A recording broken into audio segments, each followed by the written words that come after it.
Hey everyone, welcome to Youth Ministry Musings. Our special guest this week is Neely McQueen. I know you're really going to enjoy what she has to say, so enjoy it.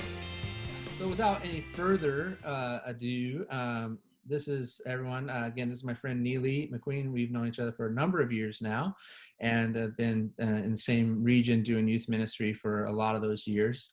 And so Neely's just down the road, really from where I am at Northwest University. And she partners a lot with us at Northwest University for different things, comes in and covers classes for me at different times. So she's a great friend and a great leader and influence in youth ministry. So we're really excited to have her. So everyone, this is Miss Neely. Thank you. Thanks for having me, Nick. Thanks for it has been a lot of years.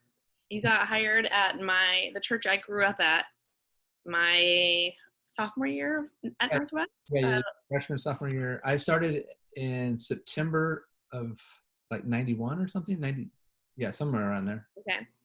Yeah. So on staff with my dad, who was the children's pastor at that church. That's right. That's right. Well, I'm excited to be here. I've been doing youth ministry for a long time now. I don't feel like I'm as old as I am. So often when I say how many years I've been doing it, I feel like it sounds like a lie. Like it doesn't sound real. But I've been working with teenagers since my time at Northwest. So around 25 years working with teenagers. Vocationally been doing it for 20. Previously, my first experience in church ministry was in children's ministry. I came in at a church that I say children's, but I also led their senior ministry and their English as a second language ministry. It was a smaller church, so you just did a lot of things. And then joined the staff at Saddleback Church in California for a while. Worked for them for a while in the student ministries, and then also for a while moved over to their parachurch organization of purpose-driven youth ministry and worked with like equipping and training youth workers there before we moved back to Washington to be on staff at Overlake. And we've been at Overlake 17 years this month, so a long time at Overlake. And yeah, I think students are the best. I have a really hard time because I feel like I can sense that not so much that I am done with youth ministry, but that youth ministry is totally changing how I do it as I get older, and all three of my kids are in our student ministries. So it just definitely, I can tell that it's becoming a different experience for me as the older I get. So, yeah. Do you just want me to jump into something? If you have a topic that you've been thinking about, and then we'll just, when you kind of get done, we'll just kind of respond more in questions and interaction with you. Yeah. Well, it's interesting because I think I would really love to talk about girls in your youth ministry. And I think that is something that we don't talk about quite enough, that conversation. But I also feel some tension of like recognizing the season of ministry we're in right now. And so I think I'll talk about girls, but maybe give a little space to talk about the challenges we're facing right now. But I want to talk about girls mostly because in occupation of youth workers is predominantly male. There are more females now jumping into it. Actually, your last class I taught was mostly females in the class, right? All except for two guys, the rest of so it's changing. But what I find when I go to a conference or do a network lunch, when I do them, sorry, Warren, is that it's predominantly male. But statistically, most of our youth ministries are more girls. 60-40 is probably pretty common to what you see in a youth ministry. Some are different than that. And then, so just the mindfulness that comes with being a male youth worker working with female students, and like how many things we kind of overlook or can be overlooked in that process, in that conversation. And so I would just love to be able to equip male youth workers, empower them. One, because I tell people sometimes I don't know if accuse is the right word, that sounds too strong, but I get challenged that I have kind of an agenda, a feminist agenda or something. But what I really want to tell people is that the three most significant people in my ministry experience have been male youth pastors, my own youth pastor, Doug Fields, and then someone on the student ministries team that I worked with at Saddleback. So they were all male youth workers who, one, saw my potential, called it out, gave me opportunities to do stuff. And so I'm so grateful for that. And I also think that I might be a rarity, like that experience might be rare. And so I just want to encourage male youth workers that I think three things. One is that who you put on your stage matters. What you say from your stage matters.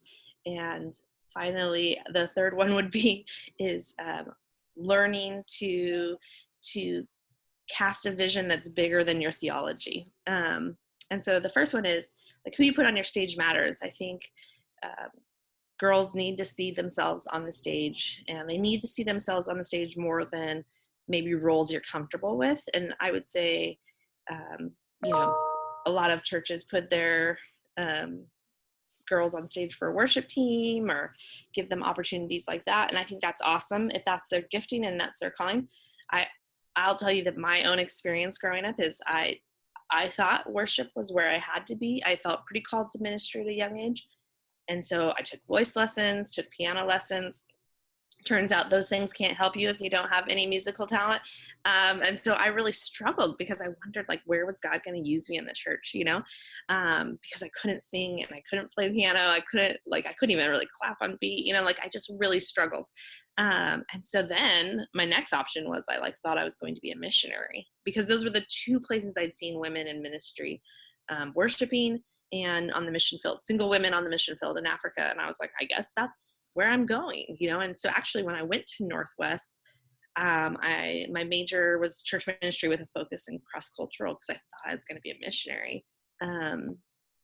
And I even spent a summer abroad as part of my internship for Northwest. And it was there that I was like, I do not want to do this with my life. This is not who I am. And I feel like I just was trying to be obedient to who I thought God had called me to be, but I had not seen women anywhere else in church ministry. And so who you put on stage matters, because even just by allowing women who are volunteers or women in your church to lead games, announcements, testimonies, preach, that is actually can be really eye-opening for the girls in your ministry. It can be really affirming. It also takes pressure off you as a male communicator to be able to navigate all the conversations that might be going on in a girl's head. I think sometimes the way we talk naturally makes sense. It's similar. I am the student ministries pastor at my church. So I have to be mindful that I don't understand all of the experiences that the male students I can know them, right? I can kind of do the research or understand or have conversations and know it, but I actually can't have a full sense of what that might be like.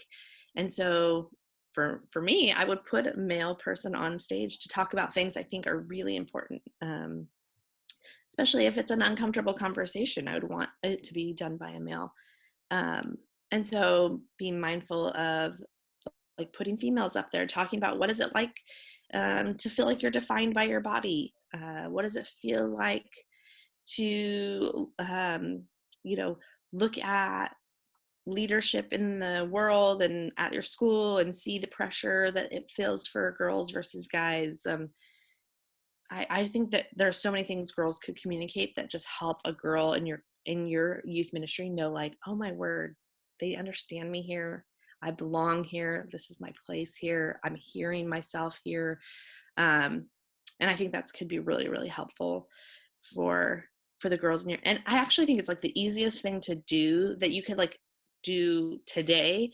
Today when we're back in our ministries, back in our programs, that would significantly change your program. I mean, without really a lot of change. You know what I mean? It's not like you're having to do massive overhaul of your ministry to invite someone from your church who has a story.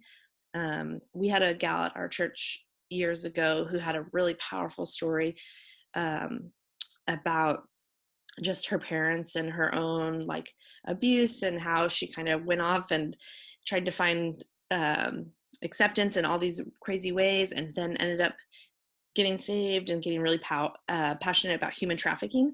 And she came and shared her story in our youth ministry, and it was just, it's amazing how many kids are like, that could have been my story, and just the connectability. And she's not a volunteer in our ministry, so it's even like just being creative. Like, these people don't have to be volunteers, they don't have to be connected, they can be just people in your church. So what we do on our stage matters.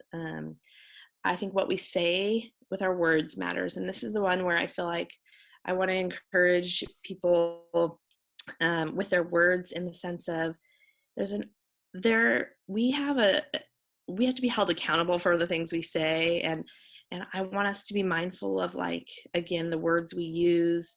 And I've been talking about this stuff for a long time. I love to hear other people talking about it now. But one of the things that for a long time, we would talk about physical appearance in a way that was so casual, that I think we weren't mindful, again, of the weight of that conversation. And so, this is an old one, and I feel like people are up to speed on this one, so I will only stay here for a little bit. But is the youth workers talking about how hot their wife is, I think is problematic, just because, again, I think the best intent is that what a youth pastor is saying is, my wife loves the Lord so much, she's hot.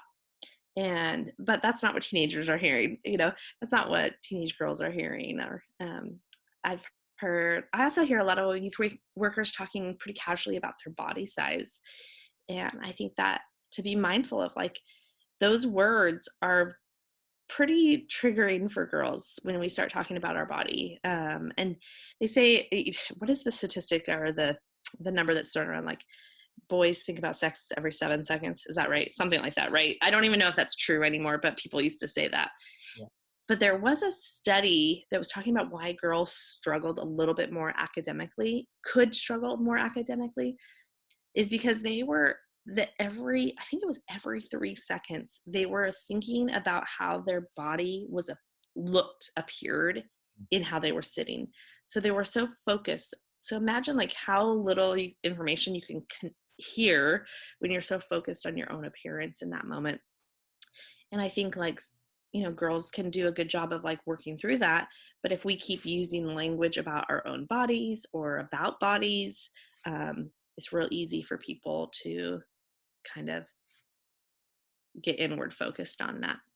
I think even just our languaging around sex is really important, and how we talk about sex.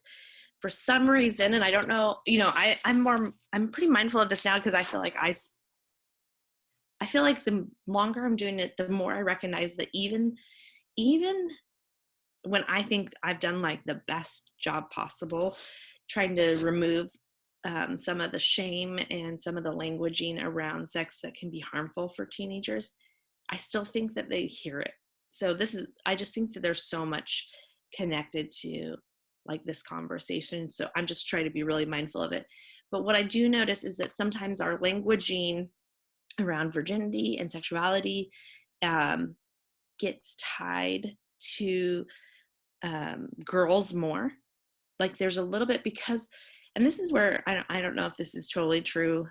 These are just some of my opinions that kind of come out every once in a while, is that based on things I've heard. So I've heard, like, a youth worker say, we were talking to a student. This is a youth worker I was connected to. We were talking to a student, and the student went away, and I was like, she's so awesome. She's got so much potential.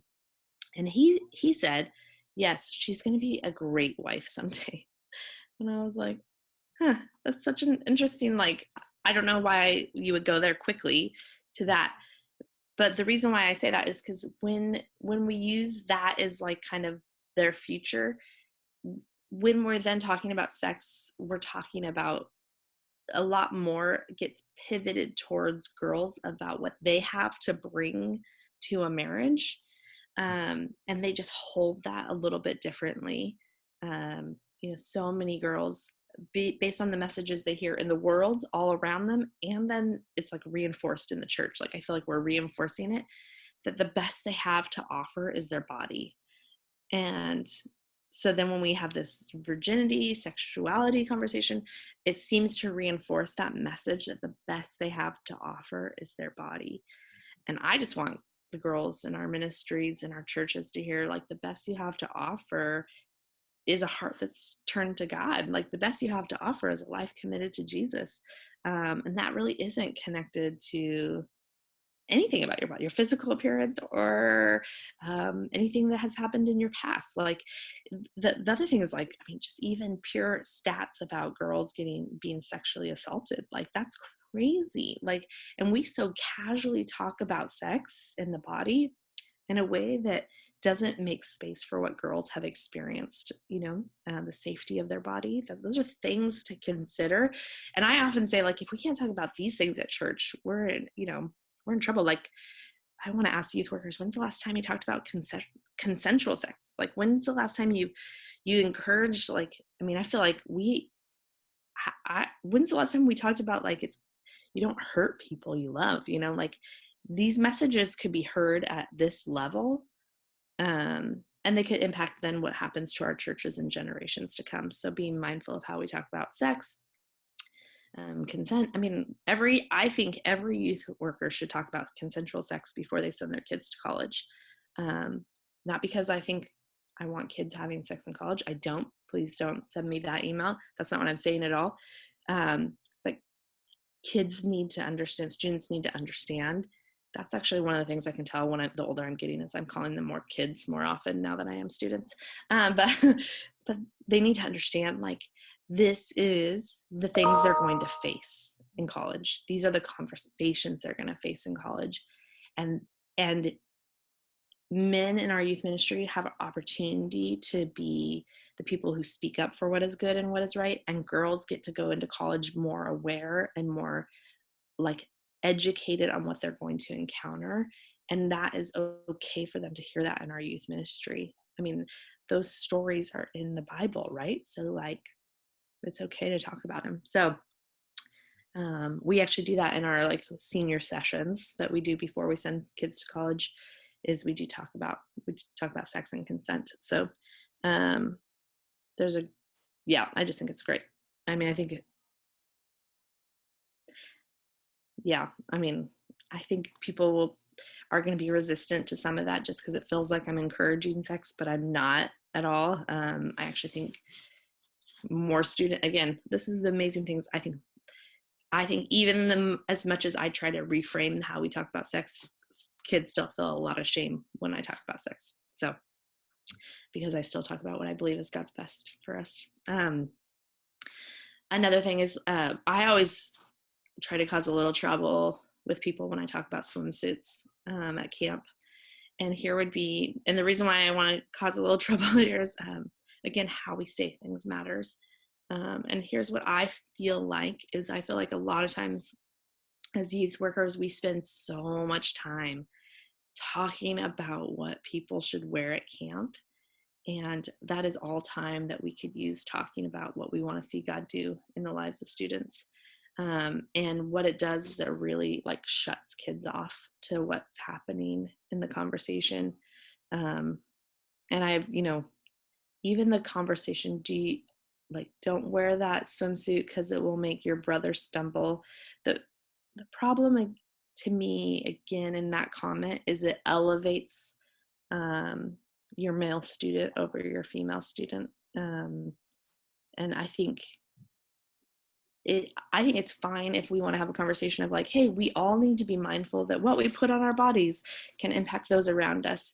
But primarily in youth ministry, we're targeting girls when we say that, and it's for the benefit of the boys. And so I just want us to be mindful of that. Like, who are we concerned about in this conversation? Are we concerned about everybody equally and their experience? So I just feel like that's, we've gotten, I wouldn't say we've gotten rid of our swimsuit rules, but we've changed our conversation around swimsuits in our youth ministry in the years I've been at Overlake. Just because I think I want kids, I actually feel like learned this from Young Life. I want kids to have zero barriers to coming to camp and hearing the gospel. And if that is the barrier in the conversation, one, because all they have is a bikini, then so be it. They should come to camp. And then the second is, like, I think if they're already thinking, I'm more concerned with their body and what they have on their body than who they are, that's problematic in my setup of camp. So I threw a lot out there in what we say. And the third thing is that it's okay to think outside of our theological understanding. And this is why I would say this is, I think some of us may be in churches where there is significant difference in how we talk about gender and how we talk about roles in the church. And so that's totally okay, and that's fine. That's the beauty of the family of God, right? Is that we all have different churches and different denominations. But I think it's okay to, in that understanding of the beauty of the church, recognize that there are students in your ministry who are going to end up at a different denomination someday because they experience God in a different way. And so I think being mindful that there will be girls, potentially, you may be at a church that a girl cannot be a pastor at, but she may end up at a church where she can be. And so we are in such a distinct age of youth ministry where we're working with students who their future is bright. Like, there's so many opportunities. And so I think it's okay for you to encourage students outside of your own theological circle for the benefit of their connection to Jesus. And what I would say, I would use this example, and this is probably a whole nother conversation, but when I'm talking to students who come out to me, they always ask me, like, do I belong at this church? And I always say, well, let me just tell you that, like, when you say the church, it means this. It means the big church. And we talk about that. And I always tell them, like, there is a place. There are certain churches that you really do belong at. Like, they welcome you, and you can attend there and go there and serve there and lead there. And Overlake may not be that one, but there are churches out there. And that's similar. Why couldn't we have that same conversation with some girls in our ministry who we see potential in, who we see, like, real leadership in, and really sense God's call on? And we know that in the context of our church, they might not fit, but there is a church somewhere where they might fit, and just kind of planting that vision for them to think outside of it. And I think that makes us feel uncomfortable sometimes when it's outside of our theological comfort. But I would encourage people, like, I think that's okay. Like, that's okay to pass on something to a student that could keep them really grounded and connected. Because if you look at all the Barna research, like, who's leaving the church right now? It's millennial women. They're leaving the church. And I think it's because there's no place for them in the church. So this would be my thing, is, like, this is a way to keep these women in the church, is by pointing them to a place where they might belong that's different. So those are the things. That's really what you do on the stage matters, what your words matter, and thinking outside of your theological. Yeah. Thank you, Neely. Those are some great thoughts, and very applicable for my life, because, as a dad, I have 4 daughters. That's right. 3 of them are in youth group season of life right now. And so it's, just really helpful to hear from your perspective with with your experience on this topic, because I remember my own story as a youth pastor, single male youth pastor. And I mean, I was clueless of some of the things that you just talked about, and other areas. Like, I remember, even as a youth pastor, single youth pastor guy, male, being so driven to get to the destination on a retreat or something like this. We're like, we're going. No, hold your back. I don't care. Realizing that women, girls, there's other reasons besides having to go to the bathroom, those that they need to stop. Right. Yeah. And just, I mean, that type of an experience for me started me to be more aware. But I don't think I ever I'm still in process, still learning to be a better leader for both a male and a female, for both, seeing the person as a whole. So thank you. Warren, anything that Neely shared that brought a question or a comment from you? Yeah, great, Neely. Thanks so much for sharing. And it's definitely really helpful just to get some of your perspectives. I think one of the things that's interesting is that the three of us that are on the Zoom call right now, we're all basically in the same age bracket. Right. We all have kids that are teenagers that are in the student ministries, and I think that we're at like a very unique age in terms of the bridging the gap, the divide between multiple cultures. So, I came into youth ministry I was in youth ministry in the mid 90s and then became a youth leader in the late 90s, which I really think in many ways were kind of the glory years of youth ministry. But, I think like, I don't think any of us really in this generation that we're in right now would really fit into that kind of John MacArthur go home type of mentality. That's not us. And yet at the same time, we may not be as woke as the millennials or the Generation Z youth leaders that are coming up right now. And so I think it's a good opportunity for us to be able to help bridge some of those worlds and bring understanding to one another. But one of the questions that I had for you, Neely, was so as a father of a 17-year-old daughter, and she's very strong-willed, she's very confident. She at one time managed a website called Flaunt Your Feminism. So she's very outspoken about the issues related to women, and yet at the same time, she's kind of at a stage where she's wondering, hey, if I want to become a mom and have kids and just make that my primary ministry in life, is that somehow a lesser than type of pursuit than the woman that's being championed as a great leader? And so yes, she wants to see a female president, she wants to see a female CEO and a female leader on the stage, but also she wants to know that, hey, this other path is acceptable and celebrated as well.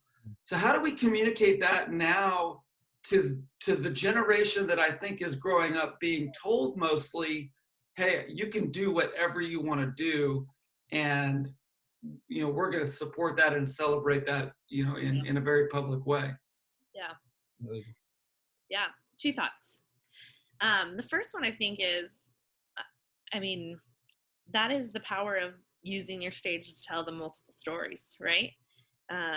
When you use your stage to tell the story of a mom who is leading, at your church in some capacity, not vocationally, but whether she has made a difference in her neighborhood with the kindness. And so she's got a story that connects to something you're talking about, but her vocation is being a full-time mom. What you're doing is highlighting both those things. You're saying, like, God uses everybody. God champions every story. And you're then giving an example, again, for a girl to look at and go, like, that could be me. That could be what God has for me. So that's why, I think that's why I say I think it's the easiest thing people can do in their youth ministry to, like, change how they tell stories. Because it just allows everybody to be heard and seen, and I would encourage, I think the tension is, and this is where I'd want to, it's hard for me, I think, is we are telling kids, like, you can do anything you want to do. But that is not actually true, right? We don't, the statistics are showing, like, that, women and people of color don't have the same opportunities. And so, like, even to like, it's okay to speak that reality and challenge that reality, while not saying like everybody is responsible for changing that reality. Like there are some women who will be change agents, and then there will be some women who are change agents in different ways. They're different ways because they do it in their conversations with neighbors. They do it in the conversations with how they raise their kids. I think about, oh man, like I feel like we could, one of my greatest pet peeves is like, we do whole series on David in the Bible. And we like rarely talk about the women in the Bible. I'm like, why do we do this? Like there's so many amazing stories in scripture about women in all kinds of roles, right? That could be so illuminating to girls in our ministry, but there are also women in church history that could be. So I think about John Wesley's mom, right?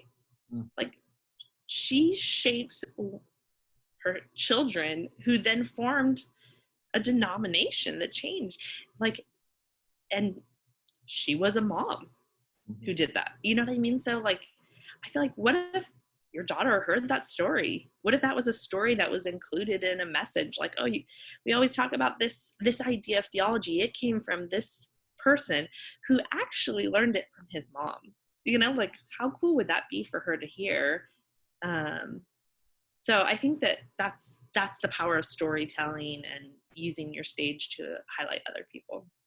And if I add on to that too, is not to blow my own horn here, toot my own horn, but with this whole online learning now that we're having to do with our kids, we decided, my wife and I decided what other parts of life, history, learning, theology could we add as part of their daily.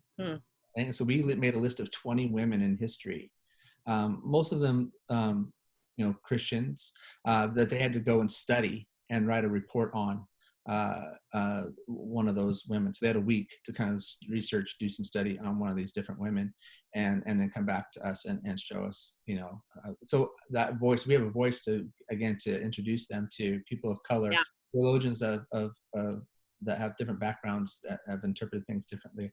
I think that's huge. Which also fits with I'll close with this kind of thought, and that I think, Neely, the last point of casting a vision that's larger than your theological understanding matters. Man, I think that's so important for youth leaders to hear, to be willing to hold the non-essentials with an open hand, right?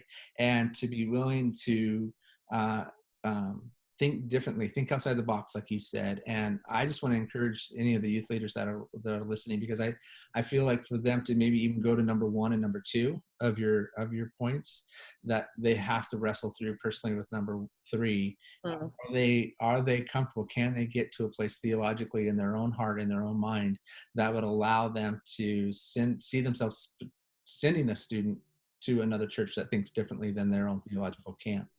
So I would just want to encourage our youth leaders that are and pastors that are listening to be thinking about and asking God, am I okay to hold some of those non-essentials again open-handed, and allow even in my own theology to maybe shift and to grow and to change over time? I always think of my friend Richard Dahlstrom, who was senior pastor at Bethany Community Church, and when he first came there in the mid-90s, he held more of a traditional theology of that women couldn't be pastors. Well, that was quickly challenged there, and over time, because he held it as a non-essential, his theology on that topic shifted and changed. And there's lots of conversations like that, lots of different topics within theology that we need to wrestle with. And then make a decision on how we're going to pass through that and pass number 6 through that time. So I just want to encourage, again, our youth leaders to really wrestle with that. With all the things that you shared. So again, thank you so much, Neely. For the time, Warren, thanks for jumping on. Others who are going to be listening over the next few days, I really appreciate everyone taking the time to listen to this important topic on youth ministry. And so everyone continue to be safe. I'm looking forward to when youth ministry can return to normal, and whatever that means. And but in the same time, be safe. Wash your hands, right? It was Jimmy Fallon say every night, wash your hands. And then he goes down a slide. I'm not going to go down a slide. So So. All right, guys. Thanks so much. And Yeah. all right, we'll talk to you all you later. Bye.